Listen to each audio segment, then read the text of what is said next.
사월의 마지막 날 로마서 1장 9절부터 10절 말씀 생각해 보겠습니다. 자, 오늘 본문 9절 10절에서는 사도 바울이 로마에 있는 교회에 대한 그 관심이 어느 정도인지에 대해서 말씀해 주고 있습니다. 먼저 9절에 보시면 하나님이 나의 증인이 되신다라고 말하고 있어요. 하나님을 증인으로 삼고 있습니다. 일종의 맹세와 같은 그런 형식이라고 볼 수 있는데요. 이 사도 바울이 하나님을 증인으로 삼을 수밖에 없는 이유는 그가 로마에 있는 교우들에 대한 그 관심을 그동안 기도로 해왔을 거란 말이에요. 직접 방문한 적이 없으니까 그동안 로마 교회와 어떤 서신을 통해 주고받거나 로마를 방문한 적이 없고 그냥 자기가 있는 자리에서 기도함으로 그들과 소통하고 교제했을 거란 말이에요. 그러니 사도 바울이 자신들을 위해서 기도했는지 안 했는지 그걸 어떻게 합니까? 아무도 모르잖아요. 그래서 그 증인을 누구로 삼느냐?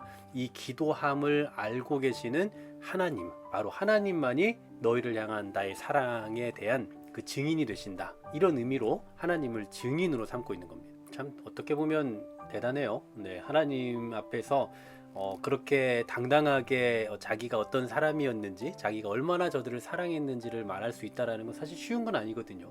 그만큼 하나님 보시기에도 정말 로마를 향한 그들에게 복음을 전하고자 하는 어떤 그러한 간절함에 있어서 부끄러움이 없는 그런 사람이었다라는 것을 다시 한번 볼 수 있죠.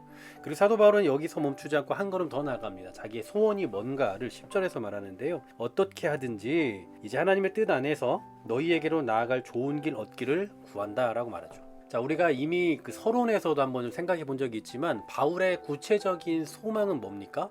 로마 교회를 먼저 방문하는 거예요. 그래서 로마에 갈 수 있는 그 길, 로마의 이 어떤 그 교우들과 만날 수 있는 그런 교제길이 열리기를 기도하는 거죠. 근데 지금까지는 이제 과거 이제 사도행전이나 이런 부분들을 보면 나오지만 막혔어요, 그 길이. 그래서 이제 가고 싶다, 간절하다 이제 이런 표현을 하고 있는 겁니다. 물론 결국은 사도 바울이 로마에 갑니다. 그런데요, 어떤 방식으로 가는가 보십시오. 사도행전 28장 16절에 보면 우리가 로마에 드디어 들어갔어요. 바울에게는 자기를 지키는 한 군인과 따로 있게 허락했습니다. 자, 이게 무슨 얘기냐면 20절에 더 구체적으로 말하죠. 너희를 보고 함께 이야기하라고 청하였으니 이스라엘의 소망으로 말미암아 내가 이 쇠사슬에 매인 바 되었다. 자, 이게 무슨 얘기입니까? 죄수의 몸으로 간 거예요. 가기를 정말 소망했는데 가서 사도 바울이 원하고 또 사도 바울이 어떤 생각했던 그런 형태로 간 것이 아니라 죄수의 몸으로 끌려간 거죠. 그러니까 결국은 기도가 이루어지긴 했지만 모든 것이 우리 사람이 계획하고 사람이 세워놓은 법칙으로 되는 것은 아니다라는 걸 또 다시 한번 느낄 수 있는 그런 부분입니다. 자, 그리고 다시 한번 오늘 본문으로 돌아와 보시면 10절에서 계속해서 뭐라고 말하고 있습니까? 어떻게 하든지 이 길이 이제 열리기를 구한다. 어떻게 하든지. 이게 무슨 얘기냐면요, 그 다음에 바로 나오잖아요. 하나님의 뜻 안에서요. 뜻 안에서. 그러니까 그냥 인위적으로 어떻게든 만들어내겠다 이게 아니라 하나님이 허락하신다면 어떤 방식을 통해서든 하나님께서 그렇게 해주시기를 바란다, 이런 간절한 염원을 담고 있는 거죠.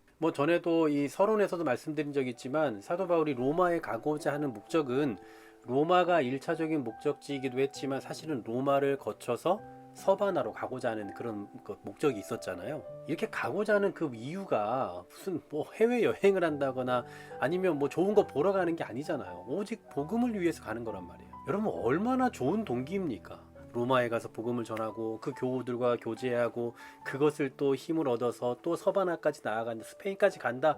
여러분, 얼마나 좋은 뜻이냐고. 그런데 바울은 그냥 좋은 의도니까 바로 간다 이게 아니라 하나님의 뜻 안에서 어떻게 하든지 하나님의 뜻 안에서 이렇게 열리기를 소망한다라고 그렇게 말하고 있는 겁니다.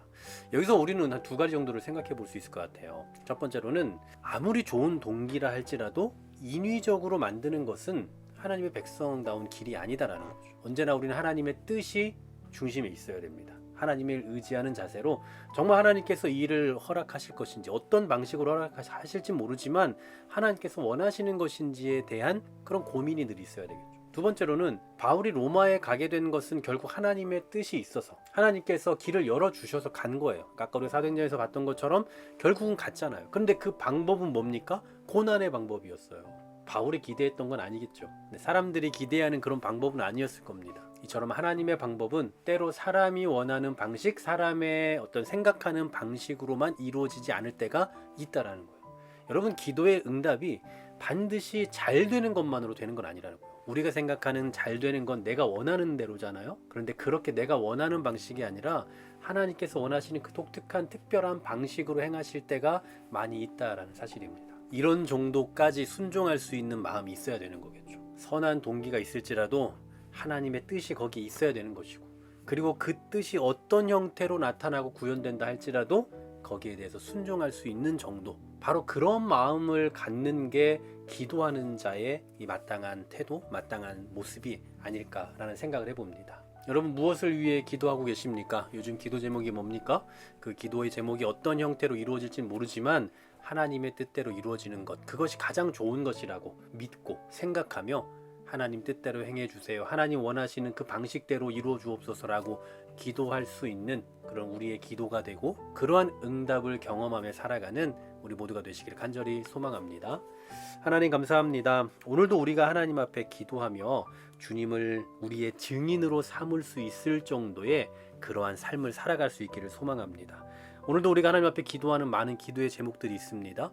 그 기도의 제목들이 어떻게 이루어지든 하나님의 방식으로, 하나님의 때에, 하나님의 것으로 이루어지는 것을 기대하며 바라며 살아갈 수 있는 믿음의 백성들 다 되게 하여 주시옵소서. 예수 그리스도의 이름으로 기도하옵나이다. 아멘.